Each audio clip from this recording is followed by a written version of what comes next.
Fala, galera, mais um episódio no ar. E aí, pessoal? Quem vos fala, Fabinho Campelo, e o meu lindo e simpático professor Alexandre Araújo. Grande Fabinho, que prazer de estar na nossa frente, deputado federal Raimon, vereador por quantos mandatos, Raimon? 4 mandatos. 4 mandatos de vereador, agora deputado federal pelo estado do Rio de Janeiro. Muito respeito pelo trabalho do deputado Raimon.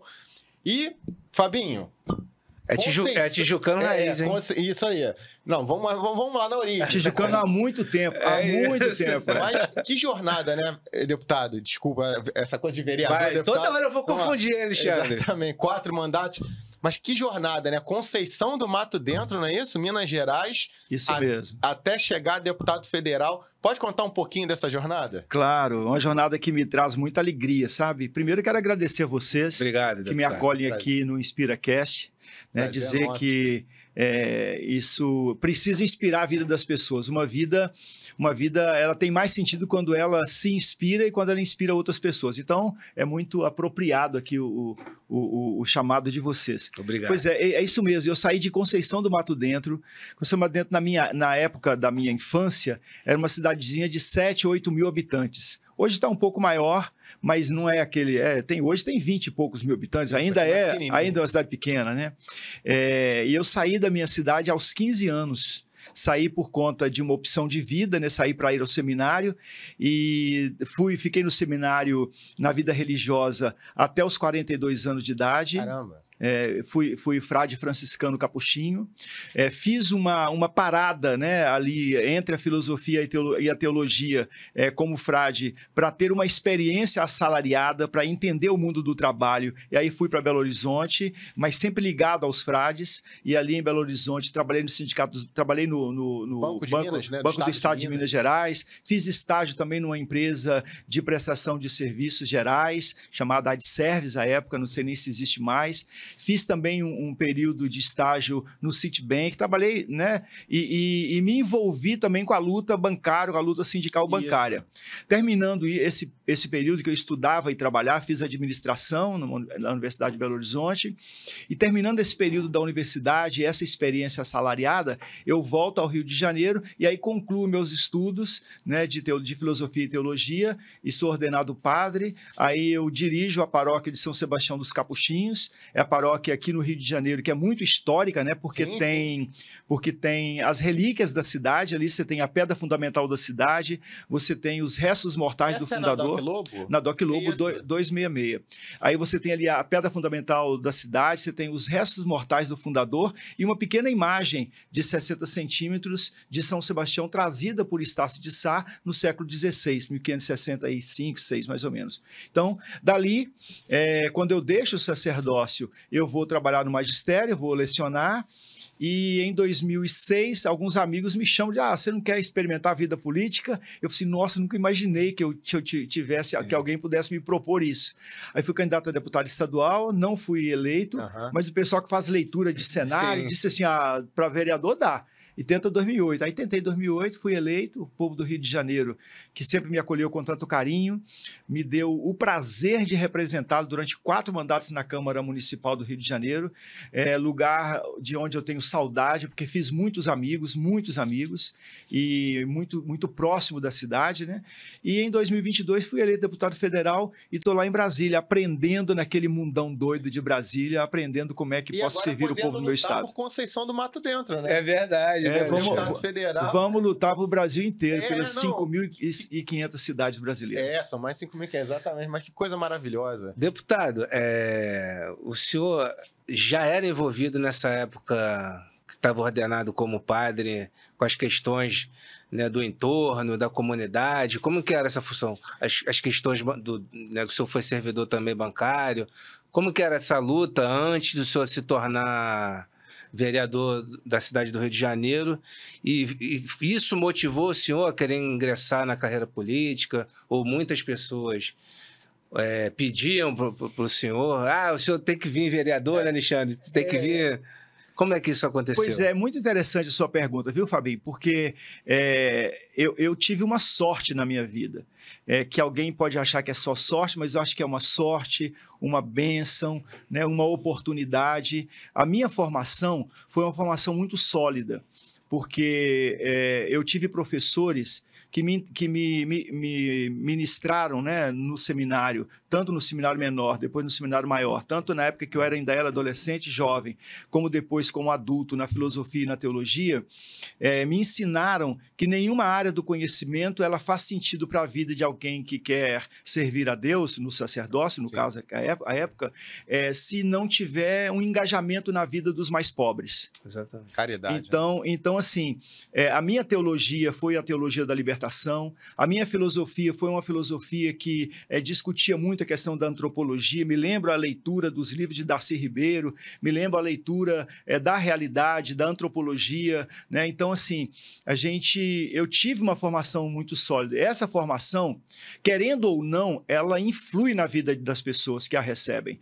E aí, o meu compromisso sempre foi esse. Eu não consigo imaginar que alguém possa, e falando aí na dimensão da fé, que alguém possa dizer que tem fé em um homem que aos 33 anos foi crucificado, que não morreu num acidente de camelo em Jerusalém, mas morreu porque assumiu o compromisso com os pobres. Eu não considero possível que alguém tenha uma dimensão de fé nesse cara, né, Jesus de Nazaré, e se aparte das realidades sociais. E acha que o povo está sofrendo porque merece sofrer, acha que a fome está aí, que é isso mesmo, que não tem jeito, que as guerras que a gente está vivendo agora, a gente está vivendo a guerra lá de Israel e a Palestina, também da Ucrânia e a Rússia, e a gente acha que são só essas duas guerras, mas tem mais de outros 150 conflitos espalhados pelo mundo, fomentando a indústria armamentista. Nós, os que acreditamos nessa proposta, e portanto na formação que tive, nós não podemos achar que isso é natural. Isso não é normal, isso precisa ter um basta. Então isso me ajudou muito. E a paróquia de São Sebastião me ajudou mais ainda, porque eu convivi com uma escola onde muita gente empobrecida me ensinou como é que a gente tinha que viver a nossa vida, independente da fé. A vida. E isso influenciou na minha carreira política, que é o povo da comunidade do Turano, que eu amo, né? E que tenho ainda muitos amigos e uma referência naquela comunidade, na favela do Turano. Não é só ali no Turano, né, deputado? Porque às vezes eu estou na rua e eu vejo pessoas de diversas comunidades falando sempre do trabalho do senhor, principalmente das pastorais, né? Morro da Formiga, Morro da Coroa, Morro do Turano, Morro do Borel, né? Essas outras comunidades, na verdade, eu fui agregando elas na minha atividade política. Mas é claro que a experiência do Turano me abriu também possibilidade para conversar hoje a relação com o Salgueiro, com o Trapicheiro, com a Indiana, com o Borel, com a Formiga, né, com a Coroa, com o Fogueteiro, com o Morro do Estácio, né, com o Morro dos Macacos, que são os que estão aqui mais próximos da nossa realidade da Tijuca, né? Eu acho muito gratificante ouvir uma pessoa fazer um contexto religioso e chegar realmente num contexto de vida. Eu também concordo plenamente com essa questão de a pessoa falar de Deus, colocar na sua vida os princípios, né, de Deus e achar que, não, aconteceu, né, uma guerra, a guerra tá lá, eu tô aqui, eu tô bem.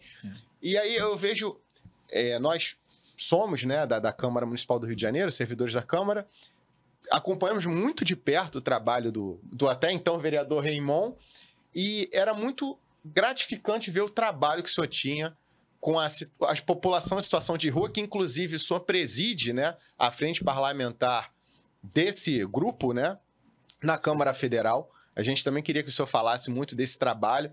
E também economia solidária, população em situação de rua.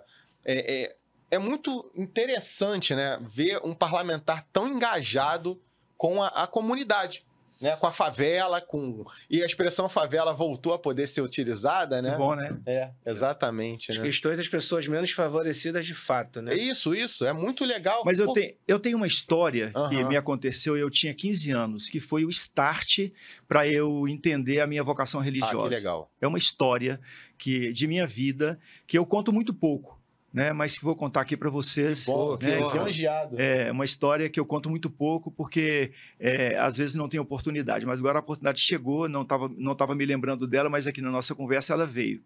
Eu tinha 15 anos e na minha cidade, Conceição do Mato Dentro, tem uma festa religiosa no alto de uma montanha. Aquela época, hoje o clima já mudou muito, mas naquela época Conceição era muito frio no inverno, muito frio no inverno. E aí o pessoal vai para essa festa religiosa e eles montam barracas com bambus e lonas pretas e vai muita gente. O morro fica lotado dessas barracas. Mas existem algumas pessoas que vão para pedir dinheiro, pedir esmola na porta do santuário, aquela época, e essas pessoas ficam ao relento. Aí eu estava passando aos 15 anos e certamente eu estava só de short, sem camisa, todo sujo, vindo de alguma pelada, sei lá, alguma coisa 15 assim. anos, né? E aí, e 15 anos daquela época é muito diferente de 15 anos de hoje, né? Pô, imagina, naquela época a gente andava o dia inteiro na rua, na rua, 15 chegava... anos raiz, né? 15 anos raiz, é isso mesmo. E aí tinha um grupo de jovens freis, construindo uma barraca grande. E me chamou a atenção, porque todas as barracas eram pequenas, e eles estavam construindo uma grandona. E aí eu peguei, parei, fiquei olhando, aí um deles falou assim, ô menino, o que é que você está olhando aí? Porque era menino mesmo, Sim. 15 anos era menino, né? O que é que você está olhando aí? Aí eu me aproximei e falei assim, o que é que vocês estão fazendo? Eu falei assim, eles falaram comigo, nós estamos fazendo uma barraca para os pobres. E eu disse assim, posso ajudar? Né? E ajudei eles a construir a barraca dos pobres. Essa história marca a minha vida. Marca a minha vida. Alguns meses depois eu viro para minha mãe e digo para minha mãe, eu quero ser igual aqueles rapazes, eu quero ser frade, quero ser frei. Então essa é a minha história. Né? Não tem nada de anormal, não tem nada de extraordinário, sabe? Um trovão que veio e diz, faz isso, faz aquilo. Não tem nada de extraordinário. Era mesmo a vida do povo pobre que aqueles jovens frades me inspiraram a entender que eu precisava de fazer isso. Isso me acompanha. Porque hoje, você estava falando, presido a Frente Parlamentar em Defesa de Política Pública para a População em Situação de Rua, participo da Frente Parlamentar de Economia Solidária, de pequenas iniciativas, né? A gente discute a questão dos fóruns de catadores. Então, esse tema dos pobres é um tema que está entranhado na nossa atividade política. E junto com ele vem a questão dos direitos humanos. Esses pontos são fundamentais para quem entende que a vida tem sentido quando isso acontece nela. Uhum. Né? Você pode ganhar o mundo, você pode ter tudo, mas se você é intolerante, se você é agressivo, se você é preconceituoso, se você agride alguém, né, tudo que você tem é muito pouco, né? Existe até uma expressão que as pessoas dizem, e aí, fulano de tal é muito rico. Aí outros dizem assim, mas ele só tem dinheiro. Né? Só tem dinheiro, porque a humanidade ficou muito distante. Então, a vida, né, comungada com os pobres é uma vida que dá sentido e, portanto, eu também considero que essa é uma vida que inspira, como aqueles 6 jovens dos quais sei até o nome até hoje, Antônio, Manuel, Adão, Mário e Flávio. Né? Foram 5 jovens que me inspiraram e certamente inspiraram muita gente. E vocês inspiram, todo ser humano inspira alguém, né? Isso é importante.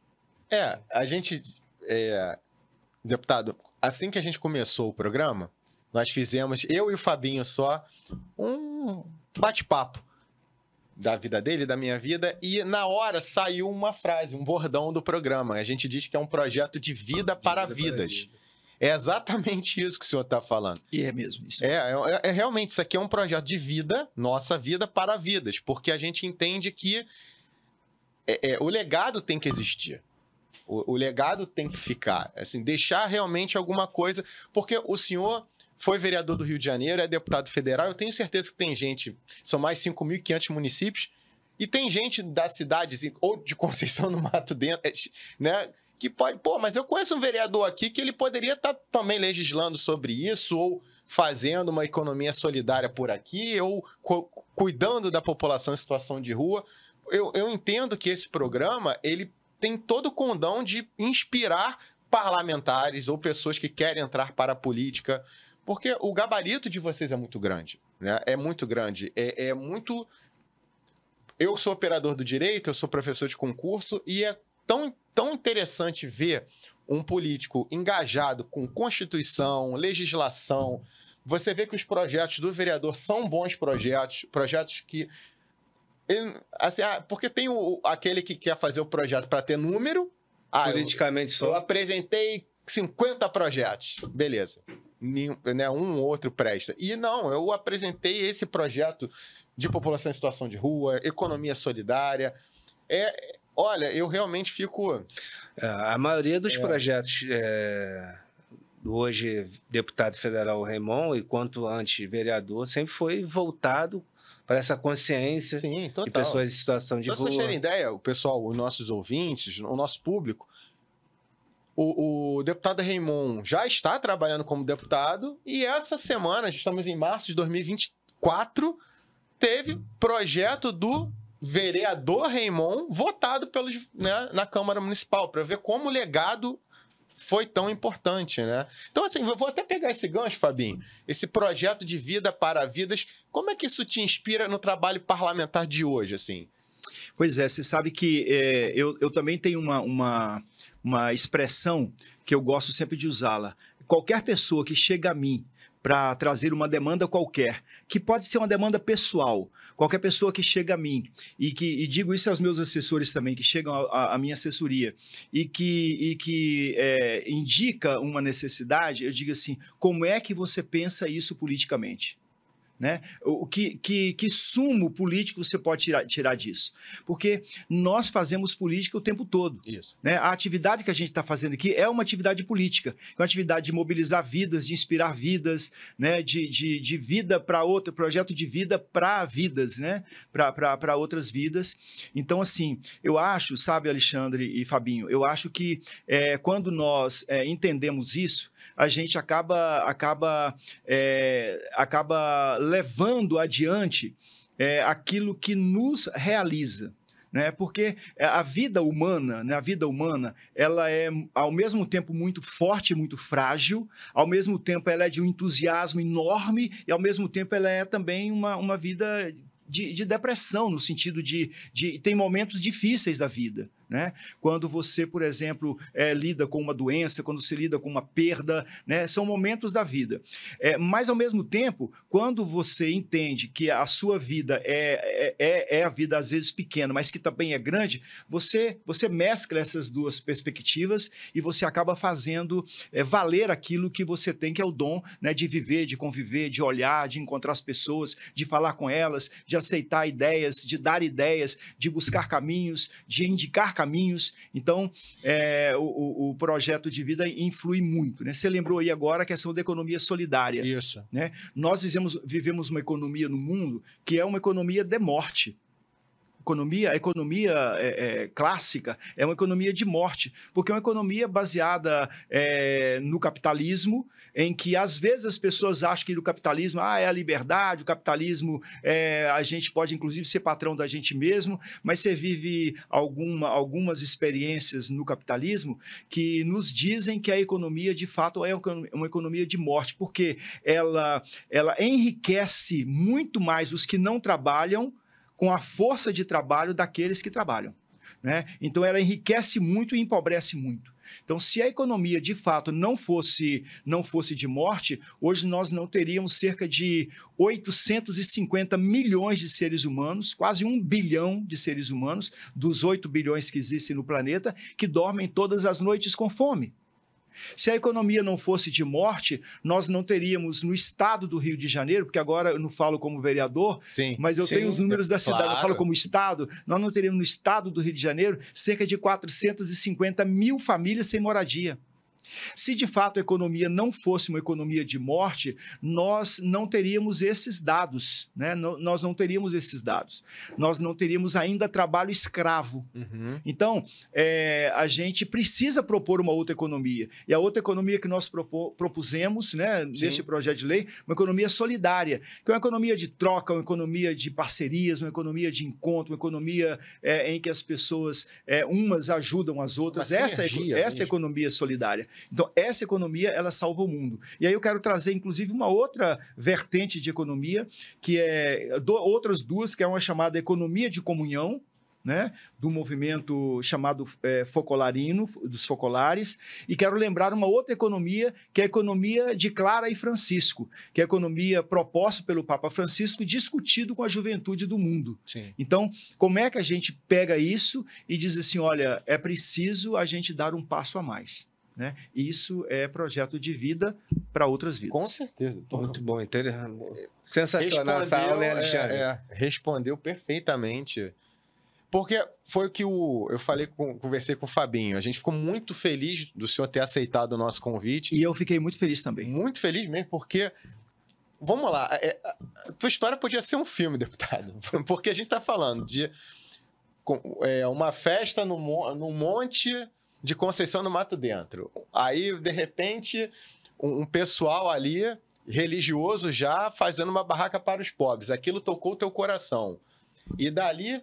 seminário, quis sentir a vida. Isso que eu achei muito sensacional, quis sentir a vida. Não, olha só, eu tô aqui dentro, mas de certa forma isso aqui é o meu mundo, mas existe um mundo lá fora. E o senhor quis sentir o mundo, foi para Belo Horizonte, né? Quando trabalhou em banco, aí teve uma experiência sindicalista, aí veio para o Rio, terminou alguns estudos. Isso é um filme. Verdade. Isso é um filme. E assim... Que coisa maravilhosa. Assim. Deputado, deixa eu fazer essa pergunta, que eu acho muito importante. Na minha opinião, eu acho o senhor e o padre Lancelotti uma das pessoas assim, mais importantes e que mais se preocupam com o povo em situação de rua, o povo carente, o morador de rua, as pessoas menos necessitadas. Como o senhor vê isso em dimensão nacional, esse crescimento de moradores de rua, pessoas em situação de rua, sem ter uma moradia, sem ter um alimento. E muitas das vezes o senhor é atacado, o padre Lancelotti é atacado por outras correntes que não se identificam ou não querem... correntes radicais, né? Não querem que isso, né, tome uma outra proporção de cuidado, de zelo, enfim. O senhor sabe melhor do que a gente, porque o senhor vive, né, essa questão nacional, ou não só da cidade do Rio de Janeiro, mas... no Brasil afora. O senhor poderia contar um pouco como, né, o senhor vem batalhando dentro da Câmara Federal, até fora, que o senhor é um deputado que anda muito aí na rua. Como o senhor vê esse... Pois é, Fabinho. Primeiro, fazer uma correção aqui. Quem sou eu para estar junto de padre Júlio Lancelotti? É muito lisonjeiro, né? Mas, assim, o padre Júlio Lancelotti é uma figura importantíssima para a luta dos pobres, e não é à toa que ele é atacado, né? Não é à toa que ele é atacado. Na verdade, isso incomoda, né? Porque, voltando a essa dimensão da economia de morte, existem algumas frentes, alguns pensamentos, algumas fontes de pensamento que imaginam que se a gente retirar os pobres do mundo, está resolvido o problema do mundo. Né? Tem gente que acha que vai viver no seu núcleo, dentro do seu condomínio, dentro do seu prédio, dentro do seu apartamento, dentro da sua bolha, e que se o outro não o incomoda, está tudo bem. E quando, na verdade, o mais bonito da vida é quando a gente é incomodado. Porque quem não é incomodado não cresce. Quem não é incomodado não tem possibilidade de aprender outras coisas. Fica limitado ao seu mundo. Né? O sofá não é o fim último de um homem ou de uma mulher.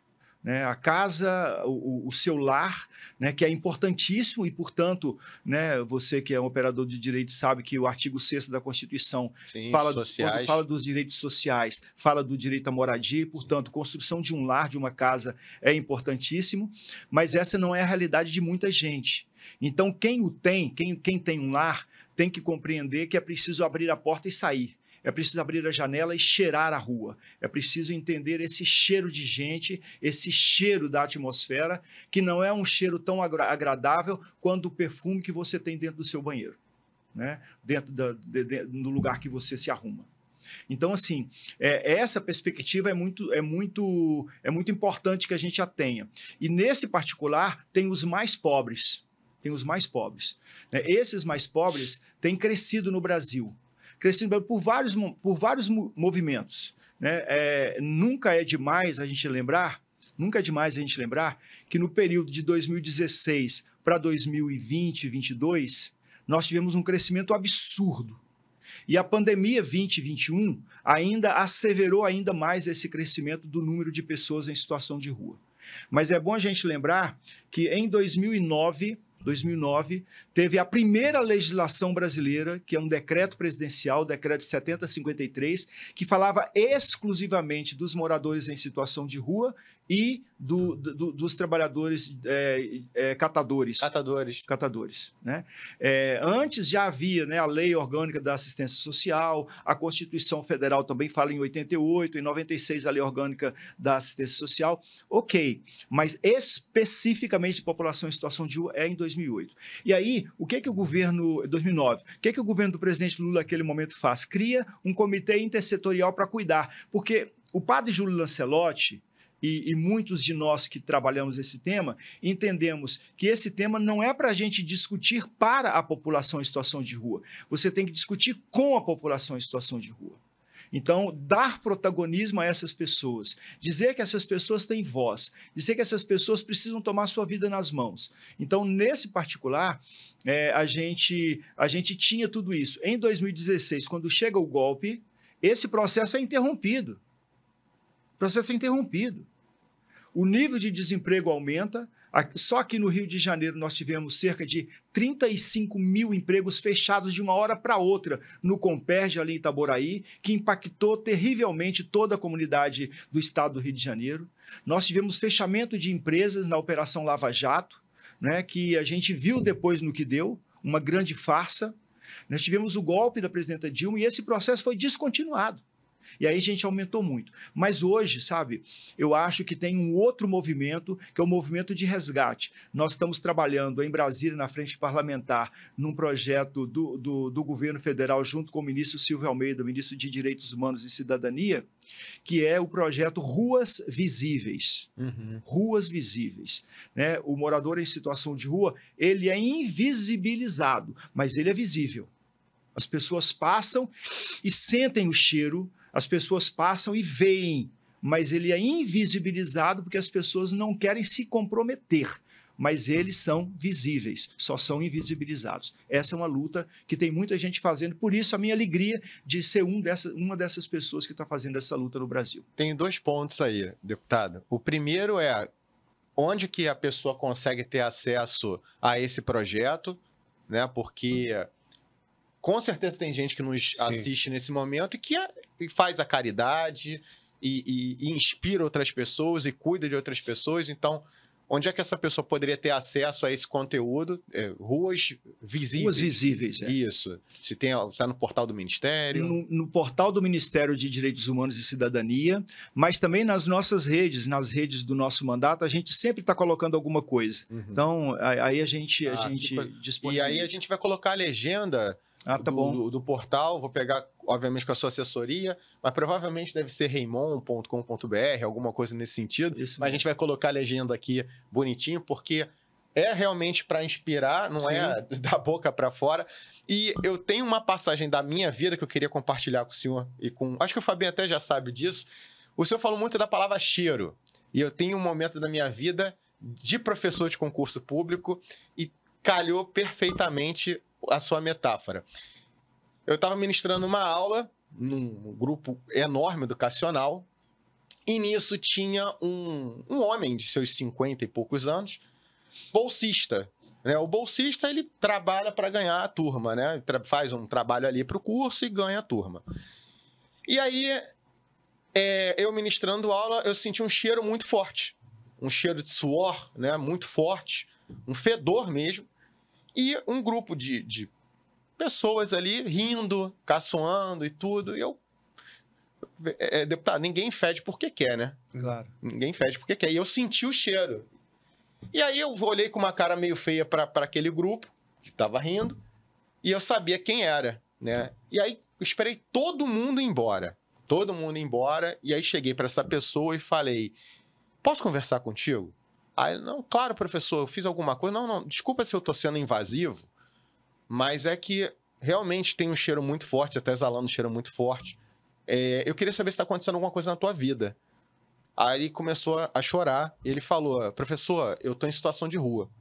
Eu tô dormindo no banco ali da Cinelândia. Olha que coincidência, né? Coisa, Né? Onde eu trabalho. Eu tô dormindo ali no banco. Enfim, houve um grande problema na vida dessa pessoa. E aí, por estar na Câmara, eu consegui, né, um acesso a ele para aqueles abrigos ali da Sim. Central, Sim. que ele já tinha 2 refeições, né? Ele tinha o café e a janta, já, né? Só o almoço. Ele é um grande lutador, e eu vou terminar a história de uma forma muito boa. E olha que interessante, tem muita gente que fala assim, preconceituosa. Não, o cara tá em situação de rua, tem comida à vontade, porque o cara chega lá, dá comida, o outro dá comida. É muito confortável ele continuar na rua. Eu escuto esse absurdo. Muito. Aí, e essa pessoa, hoje, é um servidor público da FRJ. Nossa, mãe, que lindo. Entendeu? Então, assim, o estudo transformou a vida dele, mas foi o que o senhor falou, né? Eu senti o cheiro, e por sentir, literalmente eu senti o cheiro, fui ajudar essa pessoa, ela foi para o abrigo, conseguiu estudar, é um servidor público da UFRJ hoje. E assim, pronto, estava numa situação de rua, não queria estar numa situação de rua, estudou e não está mais em situação de rua. Muito bacana. Sabe? Que história linda, que história linda. Já imaginou, Alexandre e Fabinho, vocês já imaginaram, se todo médico tivesse cheiro do povo? Sim, verdade. Já imaginou se todo político sentisse o cheiro do povo? Se todo padre, se todo pastor, se todo advogado, se todo juiz, se todo mundo sentisse o cheiro do povo? E sentir o cheiro é essa metáfora, né? Para dizer isso, né? Sente o cheiro, né? E entende, né, a história do outro, né? Isso, essa é a luta. Não, mas eu achei sensacional essa metáfora, porque o deputado fala muito bem por metáforas, né? Eu acho muito legal isso. E quando o senhor falou cheiro, na mesma hora veio gozado, que eu comecei o programa, comecei a conversa, óbvio que isso não veio à minha mente. Claro. E aí o senhor falou do cheiro, caramba, nossa, calhou perfeitamente. Muito bom, história muito legal. História inspiradora. Muito bom. Não. Deputado, hoje o senhor com certeza tem muitas pessoas que se inspiram através do senhor, da sua história de vida. O senhor poderia mandar um recado para essas pessoas que querem ingressar na política, são já pessoas políticas, mas não sabem como se aprofundar. Líder comunitário, por exemplo. Líder comunitário, líder, né, de várias esferas. O senhor poderia mandar um recado, um conselho para essas pessoas?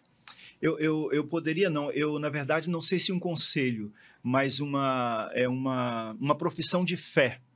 Porque tem pessoas, sabe, Fabinho e Alexandre, tem pessoas que hoje olham para a classe política e dizem assim, político, quero saber de nada, né? Política eu estou fora. Né? E as pessoas se esquecem de que é a política que define tudo, né? A política define o preço do pão, o preço da roupa, o preço da passagem, o preço da saúde. A política decide os rumos da educação, né? As políticas decidem, a política decide os rumos da questão ambiental, né? Nós estamos vivendo aí uma onda de calor terrível no sudeste brasileiro e a possibilidade aí de termos grandes temporais, né? Então, o universo, né, a natureza está se rebelando, né, contra, ela está falando, né? contra tudo aquilo que o ser humano tem feito contra ela. Então, assim, a política, ela define tudo. Então, aqui vai uma profissão de fé de alguém que está na política há 16 anos. Está na política há 16 anos como parlamentar eleito, mas que está na política há 62 anos. Porque desde o dia que nasci eu estou na política. Porque o choro para ganhar o peito da minha mãe, né? O choro para reclamar de uma briga com meu irmão, né? O choro para reclamar que eu estou com fome, o choro para reclamar com minha mãe que eu estou com dor de barriga, isso já era uma atividade política, porque é uma atividade reivindicatória. Política é isso, né? Então, a política é essa arte de a gente saber que ora nós reivindicamos e ora nós atendemos a reivindicação de alguém. Então, a atividade política é a atividade humana. Então, vai aqui uma profissão de fé de quem hoje é político há tanto tempo e que é político eleito, né, em 4 mandatos de vereador na capital do Rio de Janeiro e um mandato para deputado federal. Eu gosto muito da minha atividade política. tenho muito orgulho dela. Há pessoas que parece que têm vergonha de ser político. Verdade. E aqui eu quero lembrar um fato que aconteceu essa semana na Câmara Federal. Tinha um deputado lá que diz assim: vocês estão fazendo muita política. E eu disse assim, mas você quer que eu fizesse o quê? Fazer o quê? Dentro da Câmara Federal. Aqui Deus. Não é questão de política, não é questão de esquerda e de direita. Quem disse que a política é isso baseado só, nisso. né? Se a gente não tá lá para fazer outra coisa a não ser política, eu não entendi a fala do companheiro. Então, esse é um primeiro exemplo. O segundo exemplo aconteceu nas manifestações de julho de 2013. Quando a gente teve aquelas manifestações no Brasil inteiro e tal, não é pelos 10 centavos, lembra disso? Vem pra rua, aquela coisa toda. Eu estava na Câmara Municipal, era vereador, e eu estava na hora da sessão, na hora da sessão de terno, né, e aí eu saí à porta da Câmara e estava parando um caminhão em frente ao Teatro Municipal, e daquele caminhão descia algumas pessoas desceram do caminhão, era um caminhão de som, né, tipo um trio elétrico, e aí começou um discurso. Aí o discurso era de um camarada que era eleito, e que dizia exatamente assim: eu não sou político, eu estou deputado. Eu não entendi nada. Né? É a pregação da não política para exatamente convencer as pessoas a que isso é uma coisa ruim. Né? Então, assim, a política é uma atividade muito nobre, muito nobre. Agora, o conselho que eu tenho, se é que eu posso dar, eu falei mais que é uma profissão de fé, tem uma outra coisa também. O político, o cara que quer ser político e que quer entender que a política é um caminho de enriquecimento, é melhor que ele pare por aí. Porque se enriqueceu na política, alguma coisa errada tem. Para a gente ser muito claro. A política não é espaço para enriquecimento de ninguém. Ah, mas o cara já tem 6 mandatos, 8 mandatos. Não importa. Não é espaço de enriquecimento. Você tem salários bons? Tem salários bons. Né? Mas enriquecimento não, porque se o enriquecimento é aquele que você tira do camarada o ganho dele e daqui a 6 meses ele já está passando dificuldade. Eu imagino que vocês dois, e eu também, e a Sueli Ema e o companheiro que está ali na técnica, se tirar de nós o salário durante 6 meses ou 1 ano, a gente passa dificuldade. Verdade. A gente passa dificuldade. Agora, o rico não. Imagina. O cara vive de renda, vive de dinheiro. Vive de renda. Né? Então, assim, a gente precisa de estabelecer isso. Então, agora, se você entende que a sua atividade política é uma atividade para melhorar a vida do outro, você entende que a sua atividade política é uma atividade para você ajudar o mundo a ser melhor, a transformar a realidade, né? E venha para a política. Né? Não tenha medo.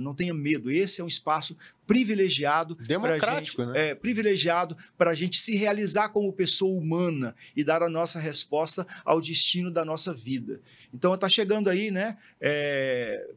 Câmara Municipal vai renovar os seus quadros agora em outubro de 2024. Isso. Então, se você tem vontade de ser candidato a vereador, venha, seja candidato a vereador, né? Enfrente essa batalha, coloque as suas propostas, converse com as pessoas, façam elas se comprometer com a sua causa e venha ajudar o Brasil e o mundo a ser melhor. Excelente. Olha, é interessante, deputado, porque geralmente eu e o Fabinho, a gente até se policia para não falar muito. Só que o senhor está dando uma aula tão grande que a gente não está falando muito. Né? Porque... É o primeiro programa que eu e Alexandre, a gente fala menos e escuta... E acho que eu estou falando demais, né? Não, tá maravilhoso.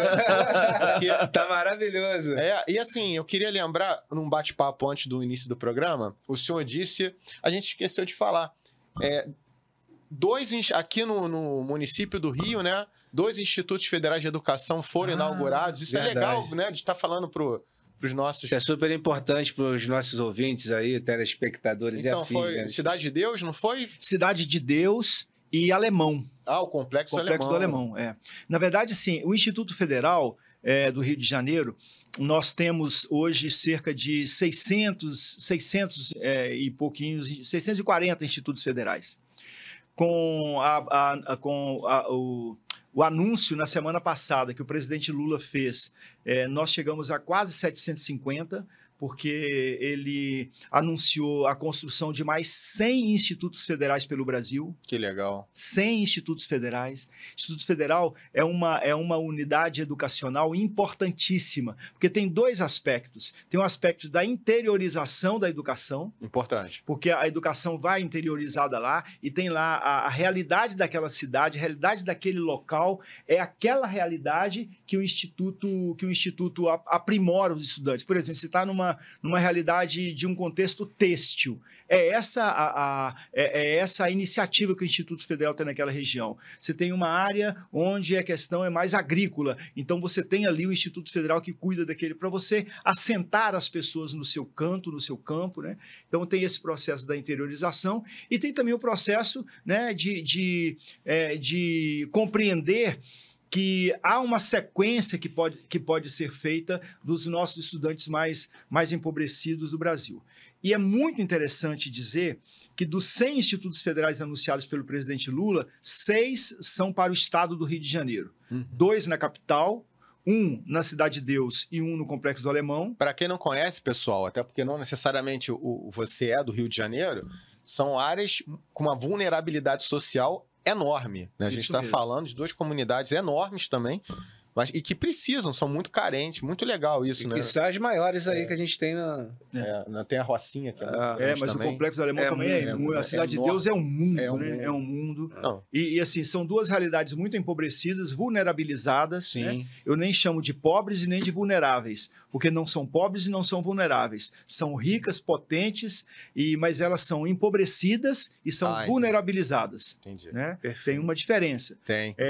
Então, essas 2 comunidades. Mais 4, né? Aí tem mais 4. Que também das outras 4, 3 são bem periféricas.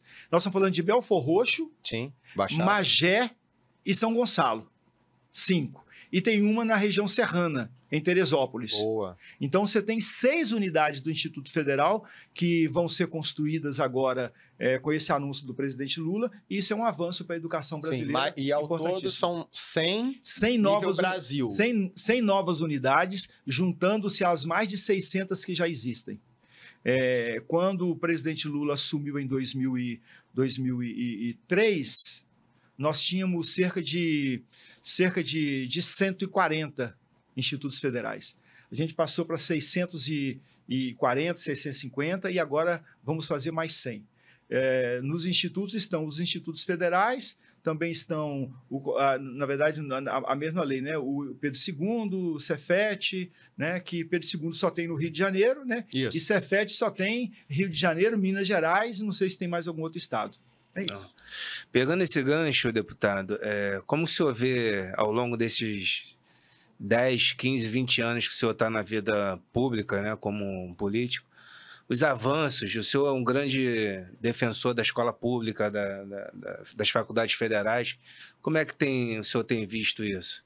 Esse avanço nas escolas públicas, nas universidades federais, o senhor poderia explanar um pouquinho para a gente, né, Alexandre? Já que o Alexandre é um professor também. Né? Educação transforma, liberta. Educação. Nossa, sou de família de professor, sou professor, não tem como, né? Que educação bacana. É muito, né? Que bacana. Aliás, assessoro atualmente um professor, Célio Luparelli, que é um grande amigo. Isso, aliás, vou mandar um abraço aqui para o professor Célio Luparelli, querido. Que ele tem uma frase que é mais pura verdade. Só se constrói uma nação forte com educação. Verdade. Claro. É isso. Está certíssimo. Eu quero lembrar aqui de algumas figuras, né, que permearam a história da educação brasileira. Sim. Lembrar de Anísio Teixeira, não posso deixar de lembrar jamais, né, de Leonel Brizola. Verdade. Né? Como é que eu não lembro de Brizola, que dizia que o CIEP era o espaço de educação privilegiada, porque educava a vida toda do estudante para o mundo todo, né? Então, educação de nível integral, né? Centro Integrado de Educação Pública, né? Que era o nosso CIEP. Né? Não posso deixar de falar de Darcy Ribeiro, companheiro de Brizola, né? Que tem a dinâmica da educação no seu veio, né? Na sua vida. Não posso deixar de falar de Paulo Freire, que entende que a educação é um processo político permanente, Né? A gente vive momentos no Brasil muito difíceis em que as pessoas acham que a educação não é um espaço de politização, e é um espaço de politização, não é um espaço de politicagem, não é um espaço de você privilegiar uma denominação partidária ou outra, não é um espaço de você fazer um palanque para defender uma ideia ou outra, mas é um espaço onde as ideias têm que transcorrer, têm que dialogar, as ideias têm que acontecer. Portanto, é uma atividade política permanente. Então, eu considero que a nossa escola pública, né, é uma escola pública de muita qualidade. Considero aqui, quero ressaltar os nossos professores e professoras e trabalhadores da educação, dizer que eles são, nessa realidade brasileira que nunca, de certa forma, valorizou devidamente o profissional de educação, a gente sabe disso, né? Infelizmente, a valorização ainda está muito aquém do que os professores, educadores e educadoras merecem, ou têm direito, mais do que merecer, tem direito, né? Mas a educação brasileira, a educação pública brasileira, é uma educação pública transformadora. Não é à toa, né? E aqui a gente pode falar tanto da base da educação quanto da ponta da educação. Claro. Sim. Na base da educação, você tem, aqui no Rio de Janeiro, por exemplo, 1.500 escolas, mais de 1.500 escolas, só no município do Rio de Janeiro.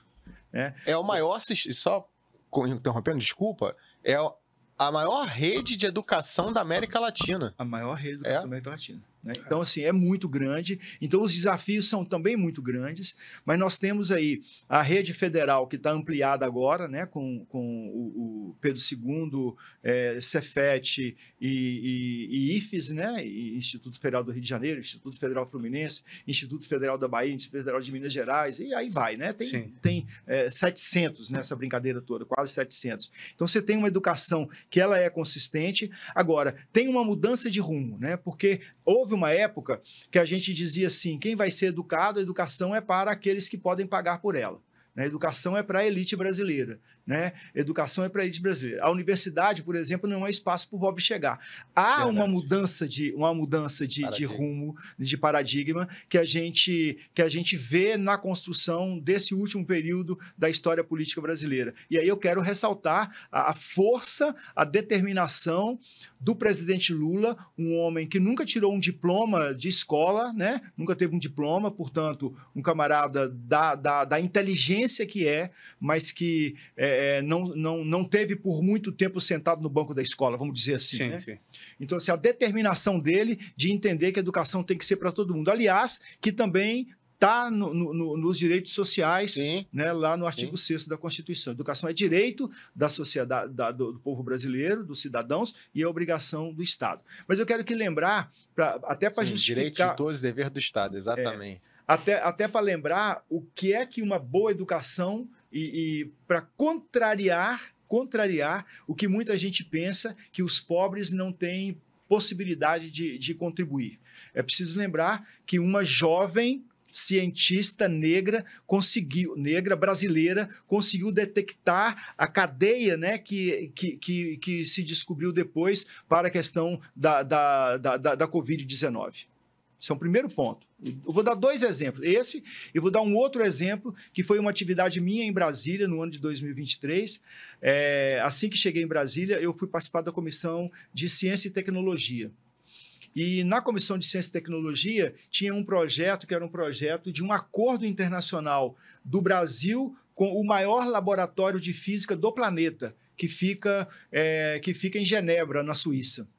Então, nós fomos a Genebra, uma comissão de deputados, fomos a Genebra, a ministra Luciana Santos nos acompanhou para a gente fazer, né, um estudo em loco de como é que era o laboratório, né? O laboratório, só o túnel do laboratório, onde os elétrons circulam em alta velocidade, porque ali nesse laboratório se constrói as maiores experiências físicas do planeta, são 27 quilômetros de túnel circular, para que os elétrons circulem, para que as experiências físicas aconteçam. Mas aí que está o detalhe. Nesse túnel, você tem os semicondutores, né, que são elementos de tecnologia que vão fazendo a constatação. Sabe de quem são os semicondutores? Não faço ideia. De cientistas brasileiros. Caramba. Todos de cientistas brasileiros. Aí você encontra lá no CERN, você encontra jovens de São Gonçalo, jovens do Complexo do Alemão, estudantes de física do último período, professores que dão aula no CERN, pesquisadores que vão para o CERN passar uma temporada lá. Aí eu voltei para o Brasil apaixonado com aquilo. Apaixonado com aquilo. Lá, vocês já devem ter ouvido falar do bóson de Higgs, que é apelidado como partícula de Deus. Né? Nesse laboratório, esse Higgs, esse cientista, ele descobre, né, o momento exato, que é o momento exato 13 segundos após o Big Bang. Sim. Então, ele consegue aproximar a percepção científica até 13 segundos. Aqui aconteceu o Big Bang, 13 segundos ele consegue detectar. Então, uma experiência belíssima. Aqui no Rio nós temos aqui o CBPF, né, que fica aqui na Praia Vermelha, que também é um laboratório de física fantástico, público. Então, nós temos muita experiência. E aí eu fui o relator desse projeto na Câmara dos Deputados. O projeto foi aprovado, o presidente Lula já sancionou e hoje, a partir desse ano, o Brasil é um país membro do CERN para que as pesquisas fiquem mais viáveis, para que brasileiros possam frequentar o CERN, agora não como convidados, mas como país membro. Que coisa do maravilhosa. maior laboratório de física do mundo. Essa é a maravilhosa. educação pública, percebe? Eu não estou falando de educação privada, estou falando de educação Verdade. Pública, sim. né? Pública. Então, viva Darcy Ribeiro, viva Brizola, viva Paulo Freire, né? E viva Anísio Teixeira. E é interessante, claro, com uma intensidade bem menor, mas muito simbólica. Essa semana viralizou, a semana passada, uma menininha da rede municipal aqui do Rio de Janeiro, fazendo um unboxing do kit que o prefeito Eduardo Paes e o secretário Renan Ferreirinha enviam para as crianças. Das escolas. Eu não sei se o senhor chegou a ver, depois eu mostro o vídeo para o senhor, o vídeo é maravilhoso. A felicidade da menina abrindo o kit e mostrando os itens. E aí tem uma parte muito engraçada que ela pega um tênis, que a prefeitura dá o tênis. Aliás, prefeituras, é possível você fornecer um kit desse para os seus estudantes da rede pública. Aí ela pega o tênis, olha, esse tênis é maravilhoso. Ela olha, Nike, por que você está chorando? Assim, sensacional, mostrando a qualidade. Então, o que eu estou querendo dizer é respeito. Respeito para essas crianças, para uma educação pública de qualidade. Porque eu cresci ouvindo isso. Ah, se tu não tem dinheiro, tu estuda na escola pública. Ou então, cuidado, hein? Não estuda não, você vai para a escola pública. Esse preconceito social. Fosse uma punição. Como se fosse uma punição. E assim, eu estudei em escola pública, depois eu fiz um concurso para estudar em escola pública, claro, com uma qualidade de ensino melhor por conta desse concurso. Mas assim, foi o que o senhor falou. O profissional de educação, não é só o professor, né? O profissional de educação, ele tem o direito, sim, de ser melhor remunerado, de ser mais respeitado. E a gente, quando vê uma criança, tudo bem, a gente até brinca, né? Eu pago os meus impostos, meu contra-cheque tá lá, tudo retido na fonte. Mas se você vê esse recurso ser utilizado para uma menininha fazer um unboxing lá e toda feliz, caderno de capa dura, ela bate na capa. Sensacional a menina. Bacana, quero ver. Até o prefeito levou no gabinete. E assim, foi a naturalidade, né, dela falando E é isso, é respeito. Tudo bem, a gente paga imposto, paga tributo, mas se isso realmente é utilizado, né, na saúde, na educação, na cultura, é muito gratificante. Eu fiquei feliz de ver aquele kit. Né? Pô, que legal que eu posso contribuir com o dinheiro do tributo que eu pago, do que o senhor paga, que ele paga. Que legal que você tem um respeito pelo estudante da rede pública. Tem uma frase que o Brizola falava muito e que o Lula hoje continua falando, mas talvez o Lula fale um pouco diferente, mas o sentido é o mesmo, né? Dizia assim, recurso usado na educação não é gasto, é investimento. Verdade. Né? É investimento. Exatamente. E é verdade. É investimento, claro que é. Vou pegar esse gancho aqui, deputado, já que o senhor falou de Paulo Freire, Darcy, Brizola e tantos outros. Quem são as suas inspirações, suas fontes de entusiasmo ao longo desse tempo como parlamentar? uma grande fonte, né, de inspiração para mim é Jesus de Nazaré. Esse é porque comprometido com a vida dos pobres. Uma outra fonte para mim é Francisco de Assis, meu pai São Francisco. Agora, na política, eu tenho uma admiração grande, né, pelo presidente Lula, uma admiração enorme pelo Leonel Brizola, muito grande. Tenho uma admiração muito grande também por uma mulher da atualidade que agora foi elevada a imortal na Academia Brasileira de Letras de Minas Gerais, que é a querida escritora Conceição Evaristo, né, que é uma grande figura que discute a questão da mulher, a questão do racismo, a questão do povo negro. Então, são inspirações que tenho. E na política, mais diretamente, tem outras tantas pessoas, né, que a gente vai conhecendo também, né, e que vai ajudando a gente a entender como é que a gente caminha. Na luta social, né, tem uma grande inspiração também, que é o padre Júlio Lancelotti, né?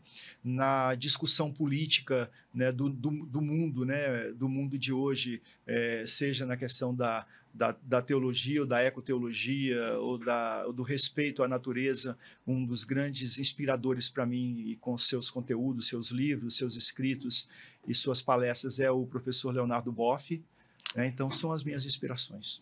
E tem algum livro, algum filme, algum evento que o senhor tenha... O evento, eu acho que o senhor já falou, que foi o evento do Monte em Conceição do Mato Dentro. Eu acho que esse foi o grande evento que mudou o rumo da vida do senhor. Mas tem algum livro, algum filme, alguma coisa que tenha lhe tocado? Eu sou um cara, assim, sabe, que as coisas me tocam o tempo todo. Eu sou um cara que me deixa muito afetar, né? Então, a todo momento eu estou sendo afetado por alguém ou por alguma coisa. Eu quero lembrar agora de um dos últimos livros que li, né? Durante esse período que eu estou me recuperando do acidente, eu li muito. E um dos livros que li nesse período foi um livro chamado O Alabê de Jerusalém, que é um livro de teologia africana, né? Que é, assim, de uma dimensão intercultural, interreligiosa, muito mais do que ecumênica, né? Interreligiosa, que compreende, né, o criado todo como o espaço onde a gente vive e com o qual a gente é responsável. Esse livro é um livro que me tocou. Já havia me tocado quando li pela primeira vez. O Alabê de Jerusalém. O autor é Altair Veloso. Altair Veloso. É um grande querido amigo que me presenteou com esse livro há muito tempo, e que agora, durante a pandemia, eu falei assim, como é que eu vou me animar? Pandemia não, durante a minha recuperação do acidente, né? Como é que eu vou me reanimar? Porque eu tenho a vida muito ativa, né? E acabei tendo que ficar preso em casa para recuperação e tal. E aí eu fui procurar alguns livros que me inspiravam. Eu li esse livro, né? Que foi, assim, dos que mais me tocou. Esse livro eu recomendo. Que coisa boa. Coisa boa. A gente tem um roteiro, óbvio, né? Até porque é uma história... Eu já saí do roteiro várias vezes, Alexandre. Exatamente. A gente tem um roteiro até para o programa ser objetivo, né? E ser principalmente inspirador. Mas, assim, o senhor já deixou tantas mensagens. Mas, assim, eu tô pensando já nos cortes. Assim, quantos cortes a nossa colaboradora vai ter trabalho, né? Porque foi tanta coisa bonita e tocante que o senhor falou... Porque fica até assim, olha, a gente sempre pede para o nosso convidado deixar uma mensagem. Uma mensagem. Né? Deixar uma mensagem para assim, quem quer realmente outros caminhos de vida, uma inspiração, que seja na política, ou que seja num seminário, né? Ou que seja... enfim, a vida, como eu falei, parece até um filme. Verdade. Né? É tanta coisa que aconteceu. O senhor é o primeiro convidado que a gente falou... Menos. Muito pouco. Mas porque realmente é uma história de vida assim, inspiradora. A gente já era muito fã. Eu poderia ter ficado no seminário, na vida religiosa, seria super querido, porque não é porque o senhor está na nossa frente, o senhor é muito querido. O senhor é querido por onde passa, a verdade é essa, mas poderia ter ficado lá na sua bolha, como o senhor falou há pouco, né? E não seria uma bolha no sentido pejorativo, mas no sentido né? O trabalho de um padre é um trabalho muito bonito. Claro. Né? Muito bonito. Sem dúvida nenhuma. Mas tem alguma mensagem ainda, depois de tantas mensagens que o senhor deixou aqui? E o que o senhor gostaria de deixar como legado também? Exatamente, uma mensagem. Eu acho que assim, importante. eu acho que tem uma mensagem que a gente nunca pode deixar de colocar, que é contrariar aquilo que parece ser a voz comum, né? Parece que a gente vive no caos, né? Parece que está tudo dando errado. A gente vive numa cidade, o Rio de Janeiro, que tem cerca de quase 7 milhões de habitantes, uma cidade com seus problemas, com as suas dificuldades. A gente vive no Brasil, que a gente pegou recentemente agora com 33 milhões de pessoas passando fome. Isso já reduziu um pouco, mas ainda tem cerca de 23, 25 milhões de pessoas que passam fome. E aí você olha a violência estabelecida aqui no Rio de Janeiro, a questão das milícias, do tráfico, a questão da negação do direito de ir e vir de tanta gente. E aí a impressão que dá é que a gente está num caos. Mas eu quero dizer que nós não estamos no caos. Eu quero contrariar essa expressão, porque nós caminhamos para a organização, caminhamos para o cosmos. E por que eu estou dizendo isso? É porque o caos, ele é barulhento, e o cosmos, ele é manso, né? Ele vai. Se eu pudesse, tivesse o poder, se nós tivéssemos o poder de reunir agora, nesse momento que a gente está falando, nesse exato momento, quais os grupos que estão se organizando para falar de inspirações de vida, de projetos de vida, como nós estamos falando, você tem milhões de grupos espalhados pelo mundo. Mas você tem uma turma também que está reunida em escritórios muito bem montados para atrapalhar a vida das pessoas. E esse pessoal é muito barulhento. Mas nós, os que queremos organizar a sociedade, somos muitos. Nós não estamos sozinhos. Então, nós precisamos acreditar, e quando a gente acredita, a gente põe a mão na massa, porque a fé sem obras é morta. Quando nós acreditamos em botar a mão na massa, nós estamos caminhando para nos organizar. Então, o mundo tem jeito, né? Está tendo guerra lá da Palestina com Israel, está tendo guerra com a Ucrânia e a Rússia, está tendo outros mais de 150 conflitos no mundo, a indústria armamentista se organizando, mas também existem milhões de grupos pequenos que estão se organizando para cuidar da natureza, para cuidar das pessoas, para ajudar os outros, né? Aqui no Rio de Janeiro, para dar um exemplo da população em situação de rua, todos os dias, em algum canto dessa cidade, tem um grupo ajudando a alimentar a população em situação de rua. Então, todos os dias tem alguém lutando para que não haja trabalho escravo. Eu apresentei um projeto na Câmara Federal que vai ser votado, se Deus quiser, era para ser votado em março, não sei se a gente vai conseguir votar na próxima semana, está pedido, que é um projeto que cuida das pessoas resgatadas do trabalho escravo. Imagina que nós já resgatamos 61 mil pessoas de 2009 para cá de trabalho escravo. É absurdo, né? É uma coisa que você não consegue imaginar. Mas hoje, a consciência sobre o trabalho escravo cresceu tanto que você começa a ver denúncias daqui e dali. E esse é o cosmos. É muito repugnante, né? Mas o cosmos está exatamente no crescimento dessas pessoas que acham repugnante. Porque outrora as pessoas achavam que era normal. Porque o outro tem a cor da pele negra, ele me serve. Porque na minha casa eu tinha um criado mudo, que era um homem que ficava calado, um menino ficava calado só para me servir. Isso hoje é repugnante. Portanto, nós estamos caminhando para o cosmos e não para o caos. A gente vai dar jeito, esse mundo tem jeito e a política é o caminho para que ele se acerte. Portanto, minha mensagem é essa. Acredite, na potencialidade do ser humano, não duvide da possibilidade de a gente construir uma sociedade fraterna, justa e solidária. Olha, vou até aplaudir aqui. Porque perfeito, muito bom. Olha, eu tô lisonjeado, orgulhoso de...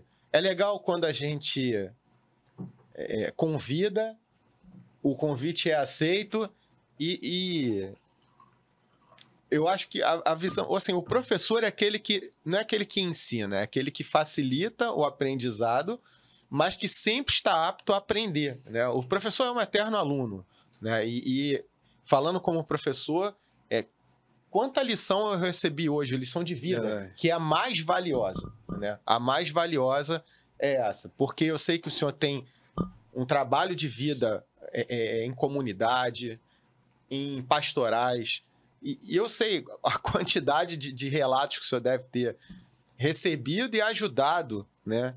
E isso tudo se transforma em palavras sábias. O Alexandre está emocionado, hein, deputado? Realmente, eu tenho uma... E assim, é muito legal mesmo, porque o senhor não deve saber, porque o senhor tem uma assessoria, claro, mas eu trabalhei muito com uma assessoria do senhor no ano passado, tenho muito orgulho disso, porque a gente conseguiu aprovar na cidade do Rio de Janeiro o Sistema Único de Assistência Social. Sim. Eu assessorava a deputada Laura Carneiro, na época vereadora, sim. E eu, como assessor da vereadora, até então vereadora Laura, e junto com Janaína, a gente teve um trabalho muito com a secretaria, né? É verdade. Sim, o Secretaria de Ciência. Cuidar das pessoas, que é um dever constitucional. Está lá no artigo 23, lá, que a gente tem que, né, o município, aliás, é uma competência de todos os entes federados, de cuidar das pessoas realmente, né? Isso é um dever constitucional, né? Agora, só para finalizar, a gente quer saber... A gente não, né? A gente quer que o senhor fale sobre algum trabalho futuro, mas eu acho que acabou de falar, né? Porque é o projeto desse cuidado, né, que se tem com as pessoas vítimas de trabalho escravo. Eu vou até procurar e vou até deixar na legenda também que projeto é esse, porque é muito importante. É um projeto simples. O projeto é o seguinte: uma mulher é resgatada do trabalho escravo. Tá. Essa mulher tem 50 anos. Quando ela é resgatada, ela trabalhou, às vezes, na casa de uma família desde os 10 anos, 11 anos de idade. Aí a Justiça do Trabalho resgata essa mulher. Ela tem 45 anos. Ela, portanto, não tem ainda direito à aposentadoria. A aposentadoria dela vai chegar aos 62 anos. O projeto diz que, quando ela é resgatada, o Estado brasileiro pague para ela um BPC, um benefício de prestação continuada, até ela atingir a idade para conseguir se aposentar. Então, você cuida de um lapso de tempo, né, em que essa mulher resgatada não tem como sobreviver. É um projeto que foi construído com a COETRAI, que é o Conselho Estadual de Combate ao Trabalho Escravo e Tráfico de Pessoas, e a CONATRAI, Conselho Nacional de Erradicação do Trabalho Escravo e Tráfico de Pessoas, e com um grupo de amigos aqui do Rio que são ligados nesse tema. Então, é um projeto bem bacana. A gente está muito focado nisso. Uma outra coisa que a gente está focado, pensando em projetos, né, é a gente trabalhar um pouco a questão da educação, e aí tem aqui no Rio de Janeiro uma luta da minha época de vereador, que também levei para Brasília, que é a luta de um movimento chamado Somos Todas Professoras. São mulheres que são agentes de educação infantil e que lutam, né, para serem reconhecidas como profissionais do magistério. E depois a luta do servidor público, com a luta grande que a gente tem por conta da reforma administrativa que está por vir e que a gente vai lutar para que o servidor não perca os seus direitos. Portanto, lutar por vocês. Claro. Olha, deputado, Raimon, é um enorme prazer de ter meu, Alexandre, recebido essa lição. Assim, vocês, eu acho, não tenho certeza que se abrir... Porque tem gente de todo jeito, né? Tem aquele cara com aquele coração mais gelado, tem aquele que é mais receptivo, mas eu tenho certeza que a tua história de vida é inspiradora. Fico feliz de ser um imã, né? A sua história de vida com esse nome. É realmente um imã, né? E deixar o convite para outros, né? Outras aparições, outros aqui a casa é sua, deputado. Muito obrigado. Tá? Galera, esse foi o bate-papo com o deputado Raimon. Deixando a rede social do nosso deputado aqui na legenda, vocês vão, né, sigam o nosso deputado Raimon. Ah, mas eu não sou do Rio de Janeiro. Sim, mas é deputado federal, né? Ele está lutando pelas mais... E você, parlamentar de fora do Rio de Janeiro, siga também as redes sociais do deputado para aprender um pouquinho. Tem um professor aí. Se inspirar nele. Deputado, muito obrigado. Abraço. Vamos lá, Alexandre. Beijo. Abraço, Alexandre. Abraço, bem. E tudo vai dar certo, Tudo vai dar certo. Aquele abraço.